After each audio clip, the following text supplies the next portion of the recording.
Are your ulcerative colitis symptoms proving difficult to manage? Tremfya guselkumab can help you manage the cycle of UC symptoms. At 1 year, many patients taking Tremfya achieved clinical remission, and some patients also achieved endoscopic remission. Individual results may vary. Tremfya is a prescription medicine used to treat adults with moderately to severely active ulcerative colitis. Serious allergic reactions and increased risk of infections may occur. Before treatment, your doctor should check you for infections and TB. Tell your doctor if you have an infection, flu-like symptoms, or if you need a vaccine. Ask your doctor if Tremfya can help you manage the cycle of UC symptoms. Call 1-800-526-7736 to learn more, or visit tremfyaradio.com.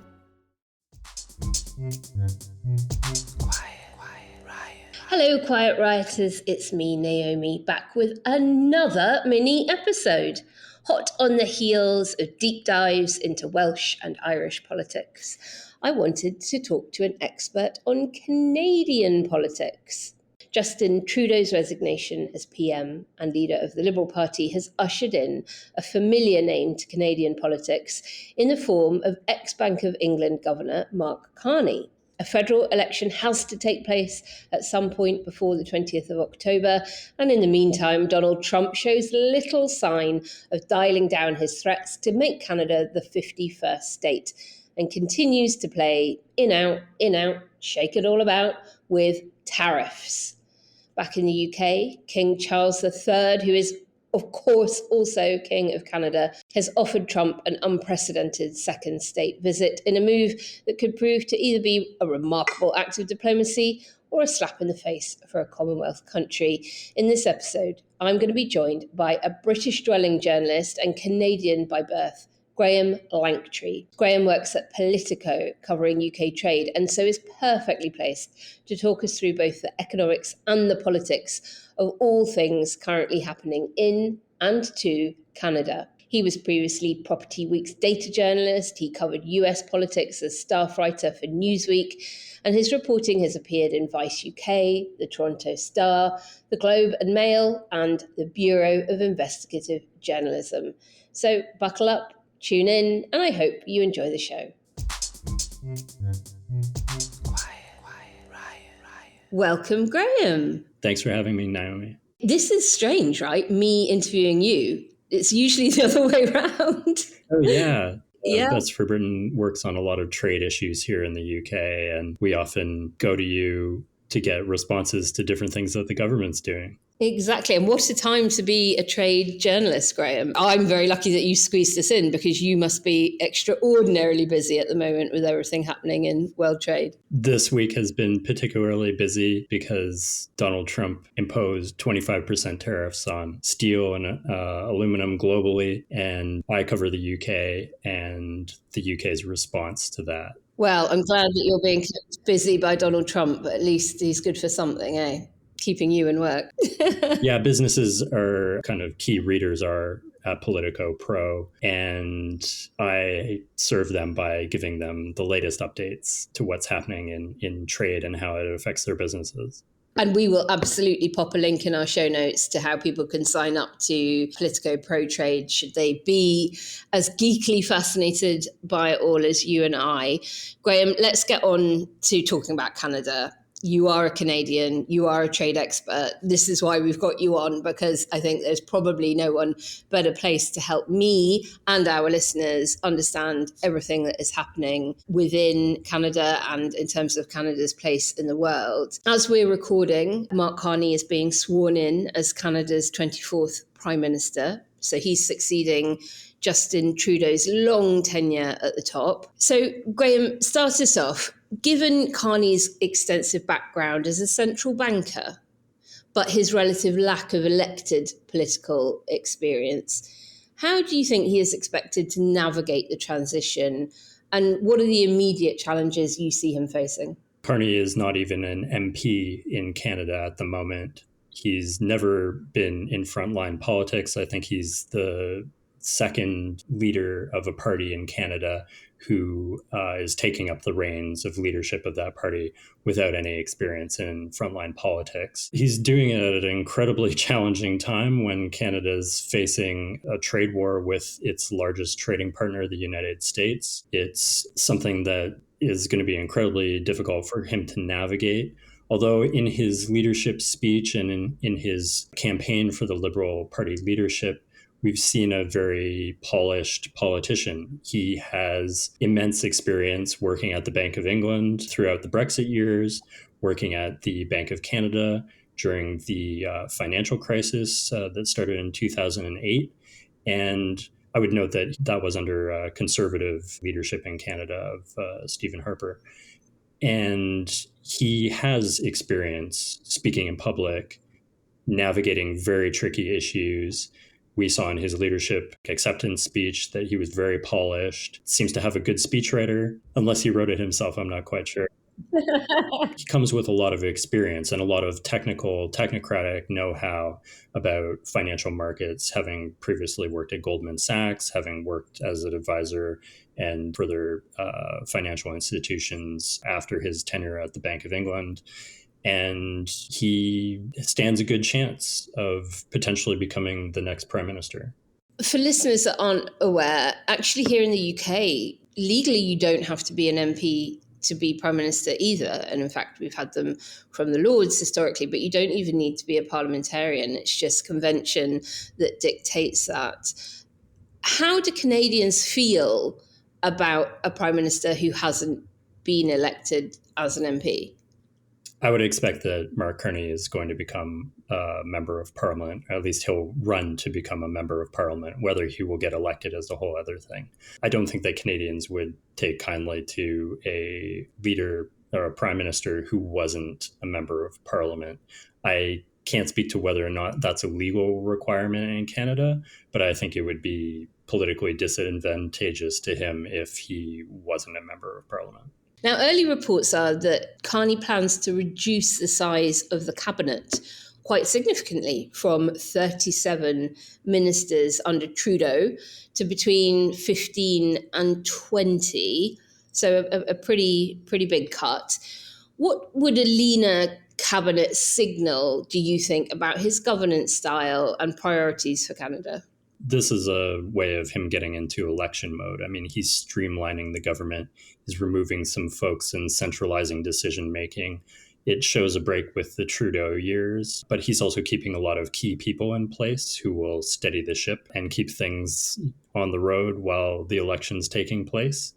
I saw some interesting reporting in the Globe and Mail that he's going to bring Chrystia Freeland, who used to be finance minister and deputy PM, and ran against him in the leadership race after quitting Trudeau's cabinet earlier this year. She'll be brought back into a cabinet position. At least that's what the reporting in the Globe and Mail is saying. And I think it's fairly reliable. It's interesting to see that move because she's so closely aligned with the Trudeau years, having served in Justin Trudeau's cabinet throughout his 3 tenures as prime minister.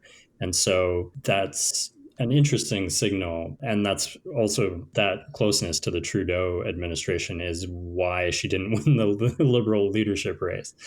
But I think he's just trying to reach for within the party itself to say we need some of the best people that we've had on board in the past to continue working and keeping things on the road. It's usually a signal of a confident leader that they don't have to surround themselves by acolytes and those that are sort of true believers in their brand. We don't need to look too far within UK politics to see a very current example in Nigel Farage's Reform Party where adherence to the dear leader is everything or you're out. So to me, that would certainly signal that Carney feels confident enough in his own position to be able to say, it will be a parliament or a government of all the talents. What I'm kind of unaware of, probably because of his lack of directly, overtly political experience to date, is yes, he won with a very big vote share. But where would you say he sits within the Liberal Party's spectrum? We all know that parties tend to be very big coalitions within themselves. Can you sort of place him anywhere? Is he in the centre of it? Would he be more centre-right leaning within the Liberal movement? Do we have a flavour of where his actual ideology is? I mean, he's been a central banker and a technocrat. And I think he's centrist. He seems to be also a pragmatist because he, despite his background in drumming up green finance and pushing for that and clean energy, he's also scrapping the carbon tax in Canada. And that was one of his, planks of his leadership platform when he was running. And obviously that helped him win. It's taking away ammunition from the Conservative Party, which was attacking that line.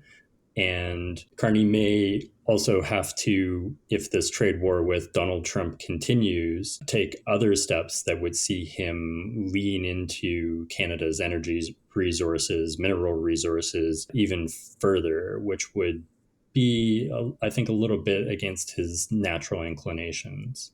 And so I think we're seeing a pragmatist policy wonk, for lack of a better word, a technocrat.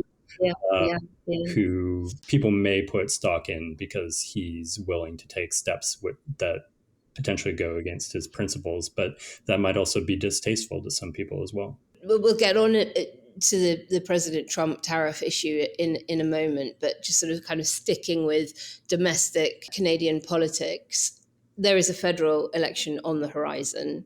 How are political dynamics shifting under Carney's leadership? Obviously, Trudeau is in a very sticky wicket. He resigns. Liberals are not doing well, but they have begun to really climb back up in the polls. Are you expecting them to regain even more public support under Carney, or do the Conservatives, led by Pierre Poilievre, maintain their lead in the polls?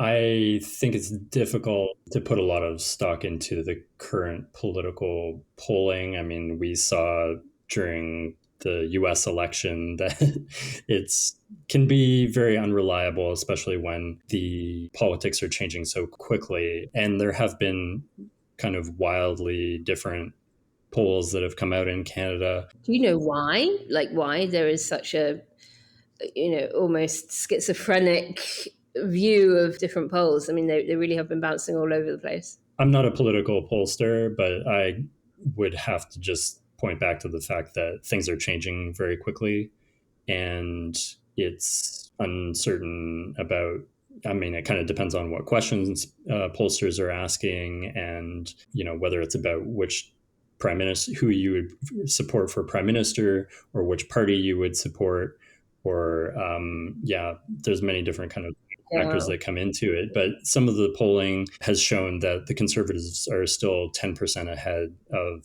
the Liberal Party.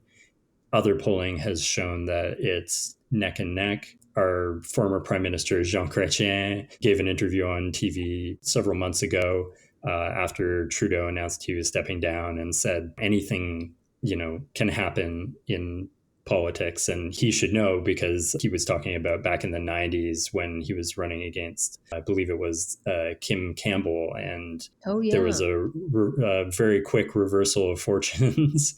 And she was ahead of him. And then he was able to, by quite a lot too, and he was able to regain ground and then eventually won here in the election.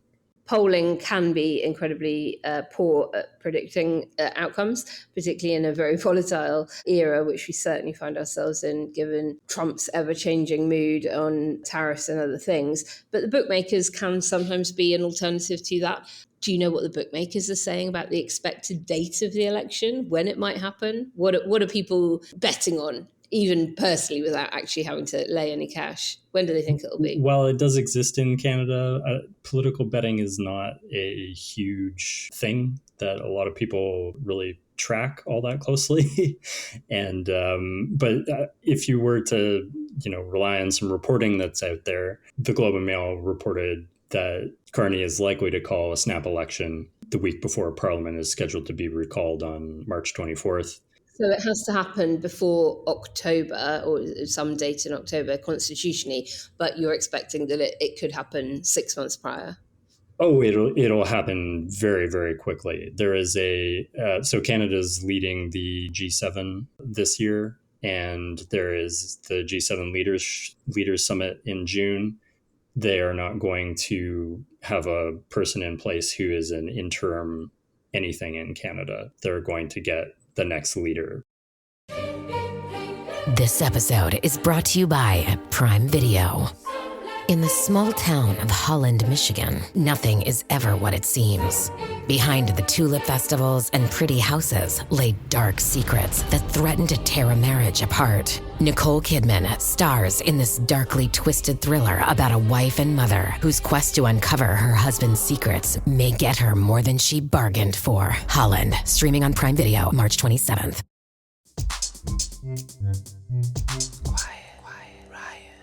Let's talk about voting system. For listeners who are not aware, Canada uses, I believe, the same system that the UK does, a first past the post system in federal elections. But Justin Trudeau had said that he would try to reform that. He then said, I couldn't get cross-party support for it. Do you hear anything from Trudeau and others in the Liberal Party that they might try again to change the voting system? Or is that just a very low priority given the current state of the world and the other issues Canada's facing? Yeah, exactly. I mean, I think some voters, Liberal voters, were maybe disappointed by that and his inability to secure that. But that's more about politics. You do need cross-party support to be able to do something like that. It would be kind of anti-democratic to just plow ahead with something like that without having cross-party support. And you're absolutely right. There are many other threats and priorities that currently face Canada right now, which are much more immediate than that.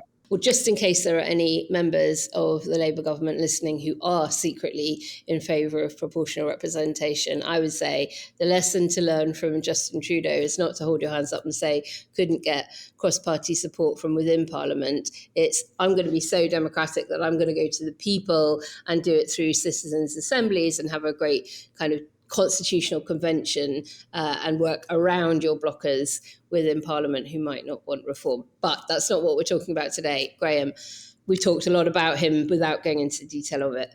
President Trump has imposed, as you say, a 25% global duty on steel and aluminium, prompting Canada to announce retaliatory tariffs that I think equate to something like 30 billion Canadian dollars worth of American goods. In your view, is Carney's administration planning to address the escalating trade tension? If so, how? What impact is this going to have on Canada's economy? Well, I'd also add that it's not just the steel and aluminum tariffs, it's the other goods tariffs that were imposed the week before this week. So that's also having an impact. There was a bit of a reprieve in that. Some of the tariffs on the goods were delayed by a month. Those are limited to goods that are covered under the USMCA trade deal that Trump negotiated with Canada and Mexico. And there are other goods that aren't covered by that.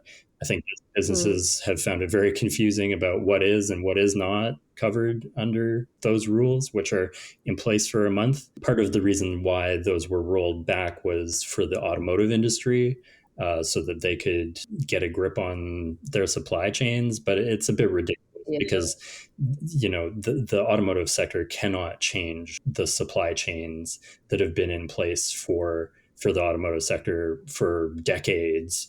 It developed billions in trade between all the three countries.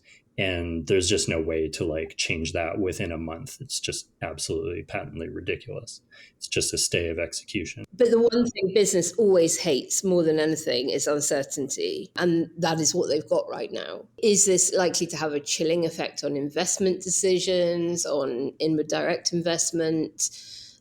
How quickly will the impact of this stuff be felt by ordinary people? It is impacting investment decisions already. Businesses are going to wait and see what happens and just hold on to their cash. Nobody's going to make large investments in such an uncertain trade environment. I mean, it would be foolhardy to attempt to do that. Yeah.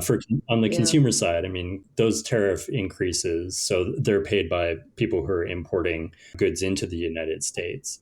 Those companies that are importing those goods will take those tariff increases and they will pass them on to their customers who could be suppliers for businesses or could be retailers who then sell those goods on to the end user, the customer, people, average people just out there who are buying food, who are buying oil for their car, or any other number of things, tools. And then, of course, there's things like steel and aluminum, which are used in industrial manufacturing to make other goods.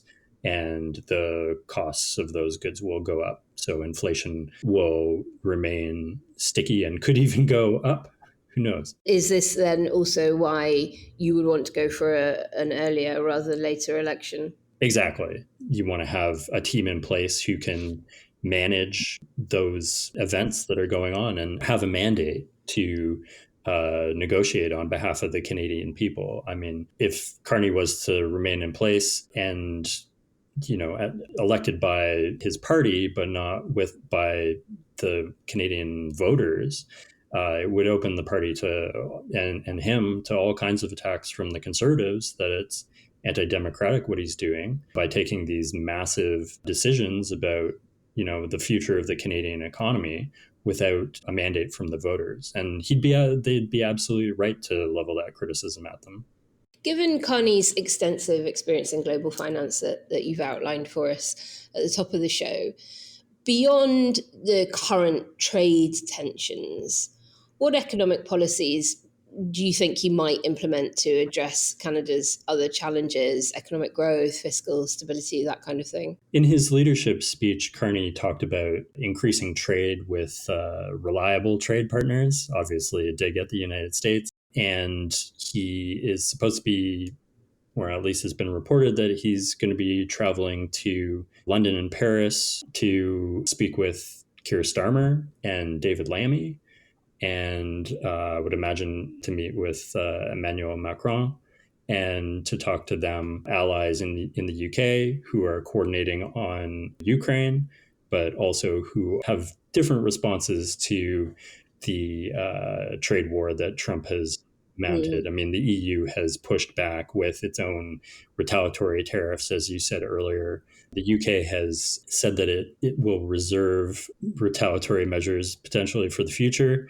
And it's working right now. Britain's Trade Secretary Jonathan Reynolds is going over to Washington next week to try and get some sort of economic deal with the Trump administration that would allow the UK to avoid tariffs. Well, we've had a listener, Amber 1979, email in to ask about some of this. And Amber asks how likely you think it is that Canada might try to disentangle its trade relationship from the USA and pivot towards other markets like the EU and the UK, and has a very wishful thinking question about whether there's any chance Canada might even try and join forces and join the single market of the EU. I don't think that there's any chance that Canada is going to join the single market of the EU. I thought you might say that. I think that is a very faint hope. Canada does have the CETA trade agreement. I think that was negotiated in 2013, if my memory serves correctly, that liberalizes trade with the EU. It has a trade agreement with the United Kingdom. As a result of that, it attempted to, with the UK, negotiate a new one. I think that we saw some movement by Justin Trudeau at the end of his administration to try and reopen those UK-Canada trade negotiations, which were to get an updated deal. And UK and Canada are both in CPTPP. Exactly. The Canadian manufacturers are going to be pushing whatever the new government is to ratify the UK's accession to CPTPP so that deal comes into effect between the UK and Canada, as it currently isn't. Ryan Reynolds here from Mint Mobile. I don't know if you knew this, but anyone can get the same premium wireless for $15 a month plan that I've been enjoying. It's not just for celebrities. So do like I did and have one of your assistants switch you to Mint Mobile today. I'm told it's super easy to do at mintmobile.com/switch. Upfront payment of $45 for 3-month plan, equivalent to $15 per month required. Intro rate first 3 months only, then full price plan options available. Taxes and fees extra. See full terms at mintmobile.com. King Charles serves as Canada's head of state, and a lot has been made about his potential hosting of President Trump for a second and therefore unprecedented state visit. How might this affect diplomatic relations with Canada? Is it an opportunity for our shared head of state to potentially soothe some of the tension and walk Trump down from his 51st state missives, or is it a bit of a slap in the face to Canada? There is the potential for that. I guess the king would need to raise that issue. There's some reporting in the Times, their royal correspondent reporting that he is concerned about Trump's rhetoric around making Canada the 51st state of the United States. Trump seems very wedded to that idea. He's continued to push at it. And there's been reporting in the New York Times, some very good reporting in the past week, which has talked about just how committed he is to that idea that he's asking about the Canadian border and treaties around that and whether or not they could be broken. It seems as though he wants more claim to Canada's resources, like our water. He's been discussing the treaties about the Great Lakes.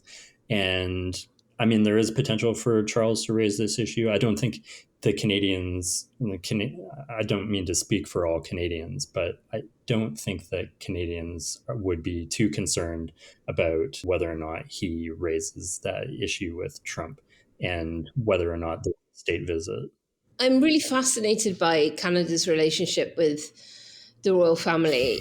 It is often said that even if the UK got rid of its head of state, Canada wouldn't. They were sort of more pro-monarchy even than the most ardent royalists within the UK. I'm kind of keen to understand some of that and where you think that comes from, given that Canada's not a particularly active Commonwealth member. It hasn't hosted the Commonwealth Games since 1994, even though it was one of the founding original nations of the Commonwealth. So can you just sort of give us a flavour of how those two things coexist, not particularly active within the Commonwealth, but yet really quite supportive of having the king as head of state? I mean, the Canadians may be supportive of having the king as head of state, but I don't think that they particularly, that's more of a tradition. And we're happy to have that as a tradition. We don't want any intervention from the king in our politics. I think if you were to do a little bit of research about polling of Canadians, there isn't a huge amount of, it's more of a apathy that Canadians have towards the royal family. I mean, people are interested in them as kind of public figures and characters, Harry and Meghan and that sort of thing, and William and Kate. But I don't think that Canadians really are too concerned about getting rid of the king as the head of state or even keeping him. There's just not a lot of political interest in it too much. And I don't think Canadians are ardent monarchists. If you were to go to Quebec and ask them, they're ardently anti-monarchist. And the king, when he was Prince Charles and his visits to Quebec, people at kind of parade that they had for him turned their backs on him. So it's not, there's no kind of unified view across Canada about the monarchy. And on the Commonwealth Games themselves? I mean, from recollection, there's 56 nations in the Commonwealth, and each takes a turn at hosting the games. And if I'm not mistaken, 56 years haven't elapsed since 1994. If there's any reason why. That is a very good answer. Yeah. Very good answer. But it is such a hot potato. No one seems to want to host these games, and it does feel like they may be coming to their sort of natural end of life. Graham, before we wrap up, my final question to you is, how do you see the next few months playing out with a pending election, the constant, as you mentioned, talk from Trump about the redrawing of the borders around the Great Lakes and making Canada a 51st state? If you had to make predictions for how this is going to play out over the next couple of months for the country, for potentially Carney if he wins the election, what would you predict now is going to be the kind of shape of Canadian politics as the year progresses? We're seeing him take steps to make a very first trip to Europe. That's significant because he's looking to European allies like the UK, France, to shore up support for Canada. The EU's taken steps to coordinate with Canada retaliation against the Trump tariffs. I think that Carney is looking for the UK to take similar measures. I know that there was a bit of disappointment in Ottawa that the UK wasn't standing with Canada on that issue. I think there's also an understanding that the UK has its own economic issues and it is a sovereign nation and needs to pursue its own interests. But I think that there is going to be an effort that Carney undertakes to rally Canada's allies to push back against the United States. And we're going to see an election unfold in Canada that will probably, see a new prime minister installed with a mandate sometime before May and the G7 Leaders Summit that's being hosted in Canada in June. And we're going to see the government try to take steps to manage that trade war that's currently unfolding with the United States. This is one of the most fraught periods in Canadian history that I've been witness to, the world has been witness to in the past couple of decades. I think Canadians are very upset about the United States efforts towards them. I think they realize that it's not necessarily Americans, but it's the Trump administration. And we'll see all of that unfold in the very near future. Well, it is precisely what you say about this being in modern times an unprecedented era for Canadian politics as to why we wanted to do this episode with you. Graham, that is all we've got time for. Thank you ever so much for joining us today on Quiet Riot. You're very welcome, Naomi. Thanks so much. Quiet Rioters, thank you so much for tuning in. I hope you enjoyed the show. I certainly perhaps hadn't appreciated how much Canadians were only keen on the monarchy from a celebrity gossip perspective rather than a constitutional one, nor how imminent the date of the Canadian election might be. I think making this episode more topical than ever. No doubt we will revisit Canadian politics after their polling day. So if you can think of burning questions for our next deep dive on Canada, do send them in.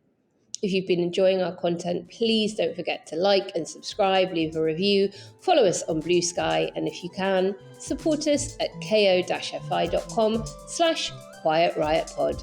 Thank you for listening. Lots of love, and we'll see you again very soon. Bye.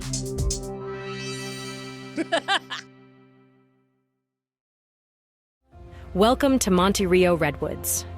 1,500 acres of towering trees and Russian River streams. For 100 years, this has been privately owned land. Today, we can change that. With your help, Save the Redwoods League can conserve this special place forever, connecting 34 square miles of habitat and allowing the future expansion of trails and parks for all. Let's keep the redwoods standing tall together. To help now, visit SaveTheRedwoods.org.